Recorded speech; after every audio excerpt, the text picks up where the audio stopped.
Olá, estamos de volta para a sexta aula do curso de Introdução à Língua Egípcia Clássica.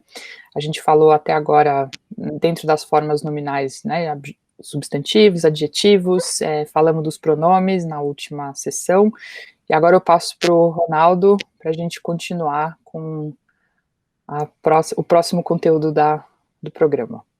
Bom, então nós vamos terminar a lição sobre pronomes hoje, é a lição 6. A lição anterior foi bem curtinha, porque ali não tem muito o que se fazer, é uma questão de memorização mesmo, vocês viram mais ou menos como é que esses pronomes são formados, a morfologia deles, e de resto, infelizmente, é decorar, né? Agora vou passar para vocês a nossa próxima aula e vamos encerrar os pronomes. Não. Bom, então,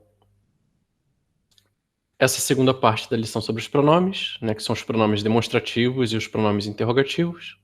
Para quem estiver seguindo a gramática, esse material está entre as páginas 176 e 198, tá bem?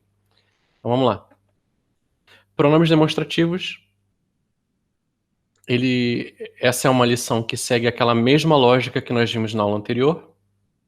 Eu vou passar para vocês um vocabulário desses pronomes demonstrativos, explicar para vocês como eles são formados, para que eles servem, e o resto é com vocês. É uma semana fixando isso com as cartelinhas, também como eu mostrei para vocês. Fazem as cartelinhas, escrevem ali os pronomes e praticam a leitura daquilo até entrar na cabeça, né? Então, primeira regra. Masculino sempre vai estar associado à consoante P. O feminino sempre vai estar associado à consoante T. Né? Lembrem-se da terminação feminina do substantivo, né? Que termina sempre em T.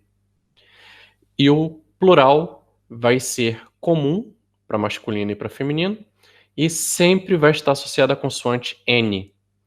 Então, existem 4 séries de pronomes demonstrativos. Todas essas 4 séries estão associadas a essa regra. P para singular masculino, T para singular feminino, N para plural comum.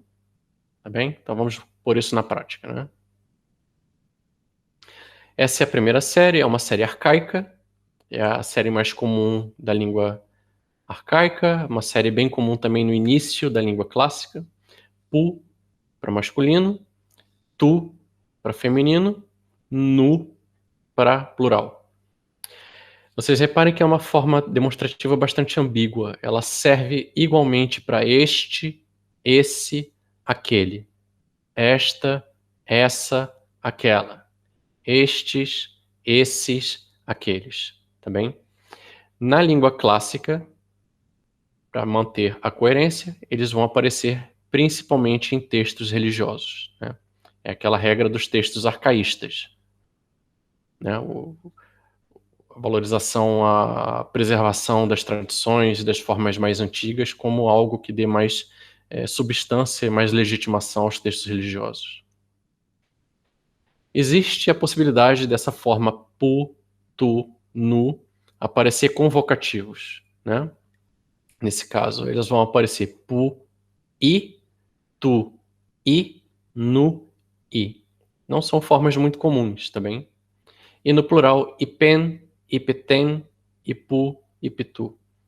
Essas formas são realmente específicas demais para a língua clássica. Elas vão aparecer no texto das pirâmides, que é a língua arcaica, e uma documentação bem antiga, tá bem? Então, na língua clássica, preocupem-se apenas com pu, tu e nu, e fiquem preparados para variantes do tipo ipi, tá bem? Ipeni, ipen, que são arcaísmos do texto das pirâmides e coisas assim dessa época.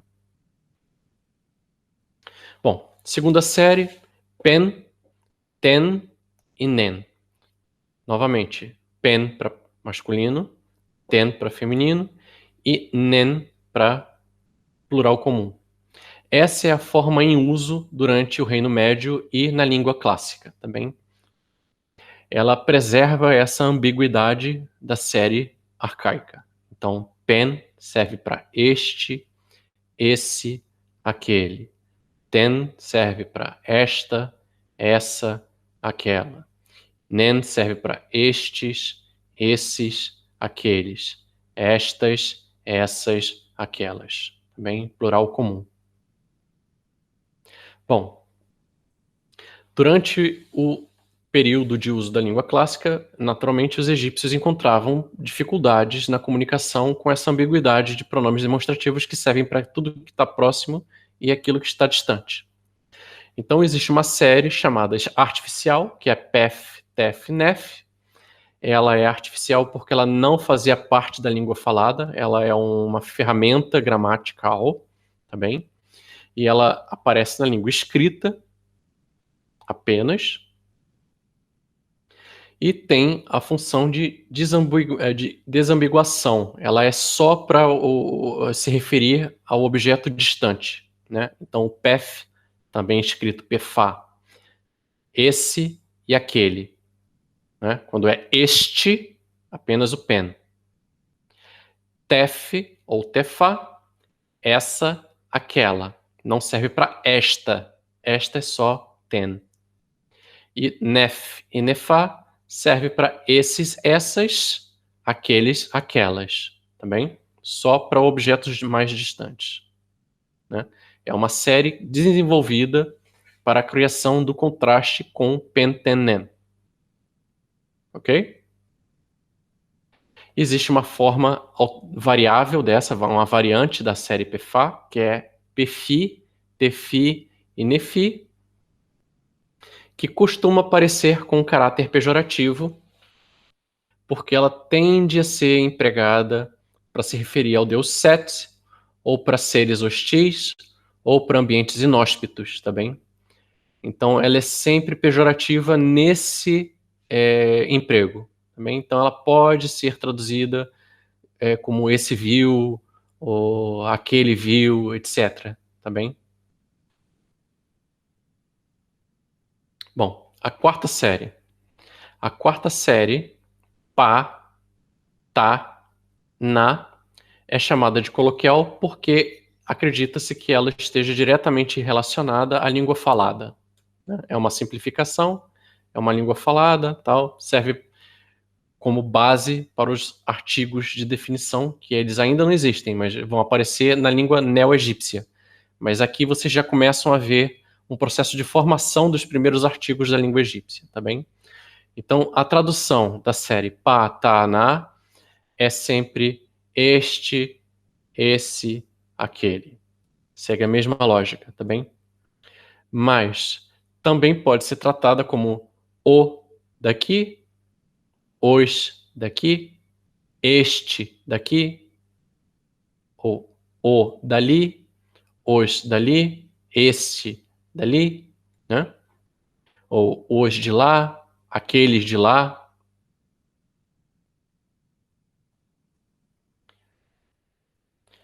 Regras de posicionamento, né? Como é que essas formas pronominais são posicionadas numa frase?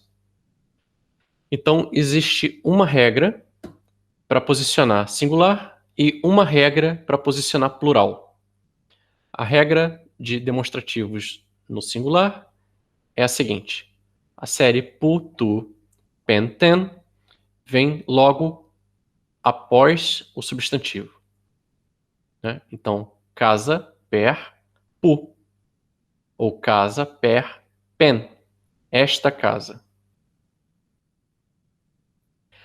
Pá e tá, como são formas coloquiais, vem na frente. Pá, per. Esta casa. Na língua tardia, pá, per, a casa. Se alguém for trabalhar com o neo-egípcio, pá já é tratado como artigo. Tá bem?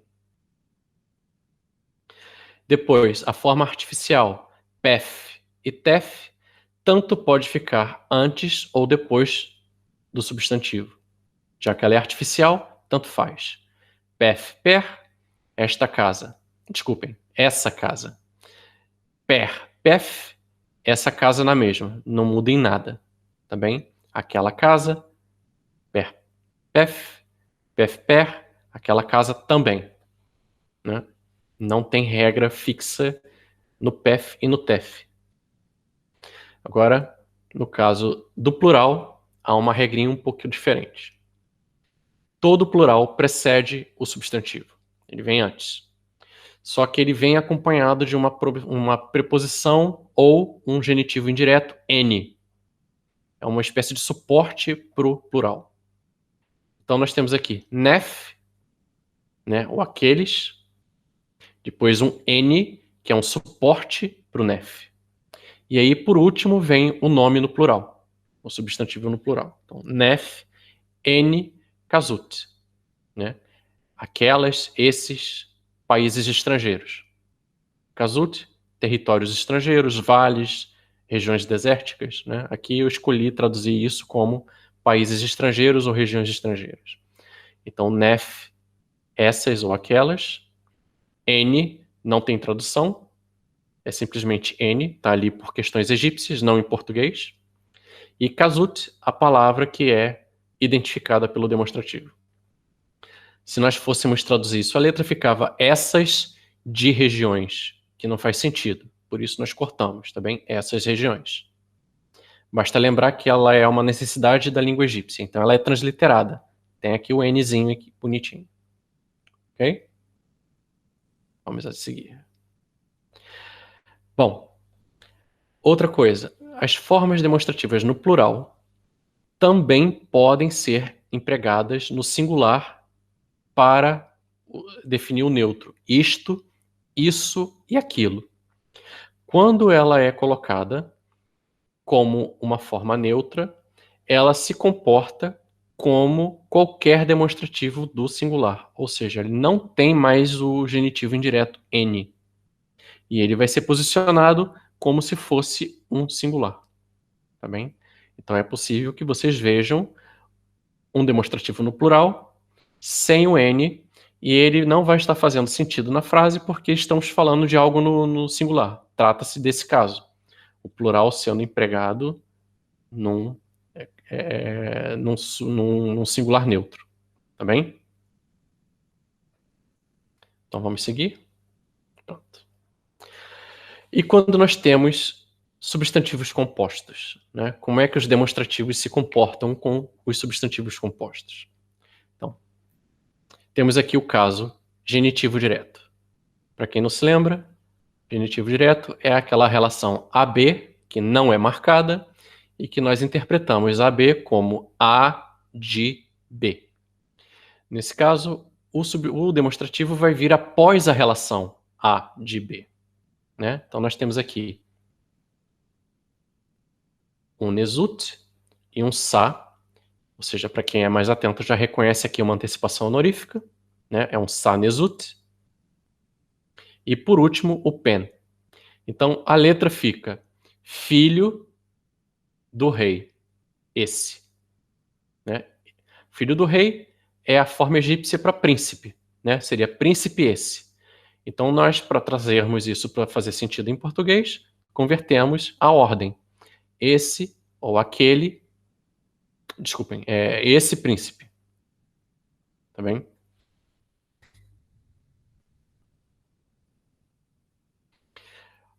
A forma demonstrativa nunca vai ficar entre a relação AB de genitivo direto.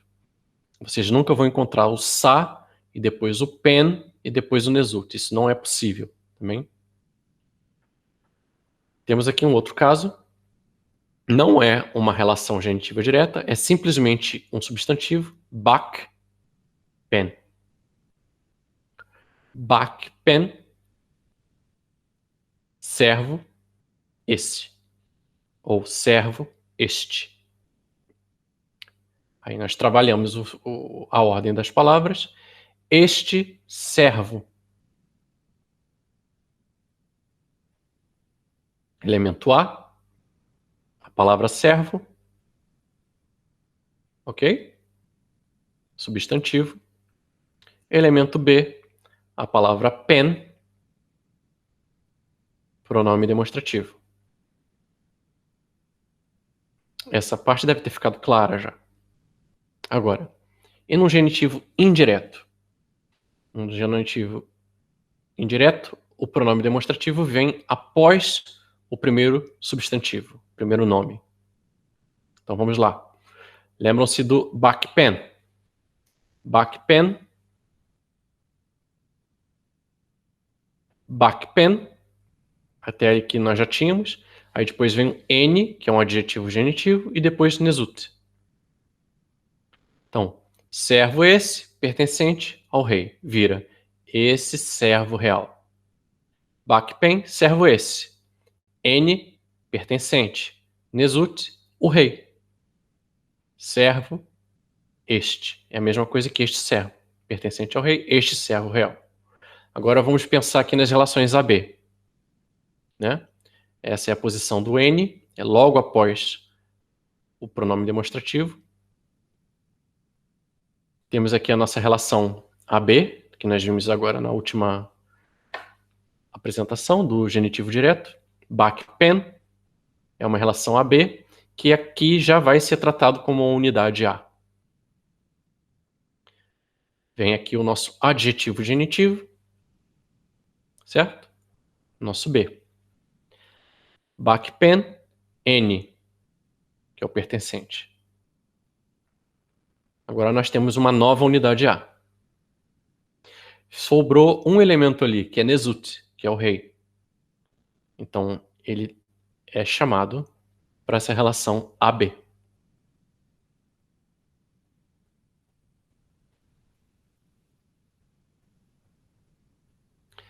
Bem, nós temos aqui alguns casos. The pet é feminino. Tef. Esse barco. Nen en bak. Esses de servo, né? Seria esses servos. Tá, remet. Essa, aquela mulher.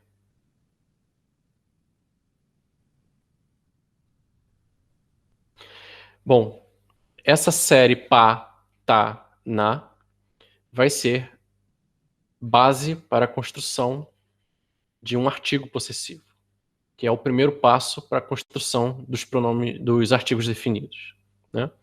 Então, qual é a relação? Nós temos a série pá, tá, na, nós adicionamos um y, que é uma partículazinha, e depois o sufixo pronominal que vocês já viram, né? Pai, nai, pai, tai e nai, ok? Então, o, a, os, as. Então, por exemplo, pai, ch, sa. O teu, no caso feminino, porque é um ch, eu estou me dirigindo a uma mulher, e depois sa. Temos aqui a unidade pai, que é simplesmente o teu. Perdão. A unidade pai, até esses dois raminhos de junco, que é o. Depois um sinalzinho igual, para receber o sufixo ch, que identifica com quem eu estou falando, né? O teu. E teu que, né? O que falta é a informação, é o objeto dessa relação, que é o filho. O teu filho. Se eu estivesse falando com um homem, pai, ka. O teu filho, simplesmente saiu ch, entrava o ka. Né? Como o filho é masculino, pai. Se fosse meu filho, pai, depois um homenzinho, pai e sa. O meu filho. Né? Mesma coisa, se fosse uma filha, tai. Tai, ch, né? Teu, perdão, tua, tai, a, ch, tua, e aqui seria sat, né? Teríamos uma mulher e um pãozinho. A tua filha. Bem, então, nós vimos que per en significa a nossa casa, certo? A palavra per e o sufixo pronominal de plural, primeira pessoa, o nós. Casa nós, nossa casa. Para passarmos isso para os artigos possessivos, né? Casa é masculino, então pai. né? Tá aqui concordando com casa. Ela pertence a nós, então o pronome tá aqui, en, né? Pai, en, per, a nossa casa. Aqui embaixo, quer do S, filhos dela, né? Crianças dela, uns filhos dela, alguns filhos dela, os filhos dela, né? Então, filhos é plural, nai, de quem? Dela, então S. Agora, como estamos tratando aqui com plural, lembre-se que há aqui aquele N que vem em socorro do demonstrativo plural. Então, nai, S, N, querdu, que se traduz exatamente da mesma maneira, os filhos dela.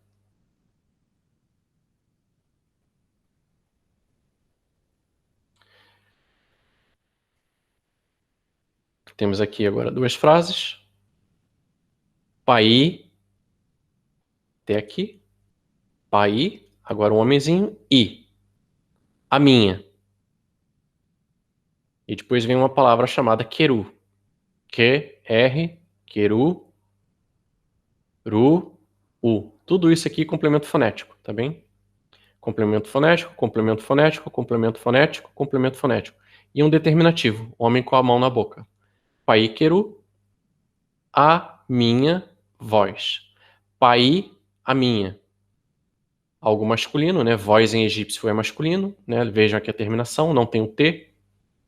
Pai, a minha voz. Se fosse a tua, feminino, voz, seria pa, ch.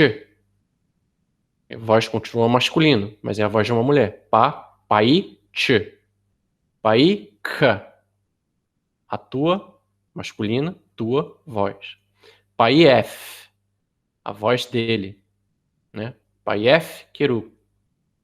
Pai, n, queru. A nossa voz.